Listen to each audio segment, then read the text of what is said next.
Last time Varalakshmi ಹಬ್ಬ ಇನ್ನು 2 ದಿನ ಇದೆ ಅನ್ನಂಗೆ ಶಾಪಿಂಗ್ ಮಾಡೋದಕ್ಕೆ ಹೋಗಿದ್ವಿ. ಉಸಿರಾಡೋಕ್ಕೂ ಕೂಡ ಅಲ್ಲಿ ಆಗ್ತಿರ್ಲಿಲ್ಲ ಲಾಸ್ಟ್ ಟೈಮ್ ಹೋಗಿದ್ದಾಗ.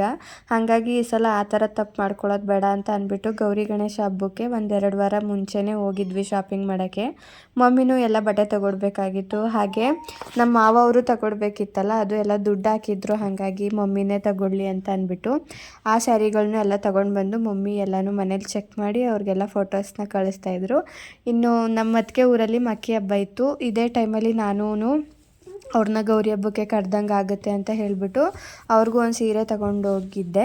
ಸೊ ಅವ್ರಿಗೂ ಅಲ್ಲೇ ಅರಿಶಿನ ಕುಂಕುಮ ಎಲ್ಲ ಕೊಟ್ಬಿಟ್ಟು ಸೀರೆ ಎಲ್ಲ ಕೊಟ್ಟೆ. ಇನ್ನು ಮಕ್ಕಿ ಹಬ್ಬ ಇದು ನಾನ್ ವೆಜ್ ಹಬ್ಬ, ಬಟ್ ನಂದು ಶ್ರಾವಣ ಇನ್ನೂ ಮುಗ್ದಿಲ್ಲ, ಇನ್ನೂ 1 ವಾರ ಇದೆ.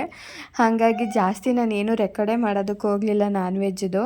ಸೊ ಇವರು ಇಲ್ಲೇ ದೇವ್ರ ಮುಂದೆನೇ ಸ್ವಲ್ಪ ಎಡೆ ಥರ ಇಟ್ಬಿಟ್ಟು ಪೂಜೆ ಮಾಡ್ತಾರೆ. ಇನ್ನು ಹೊಲ್ದ ಹತ್ರಕ್ಕೆ ಸ್ವಲ್ಪ ಕೊಟ್ಟು ಕಳಿಸ್ತಾರೆ, ಅಲ್ಲಿ ಊಟ ಮಾಡ್ಕೊಂಡು ಬರೋರು ಬರ್ತಾರೆ.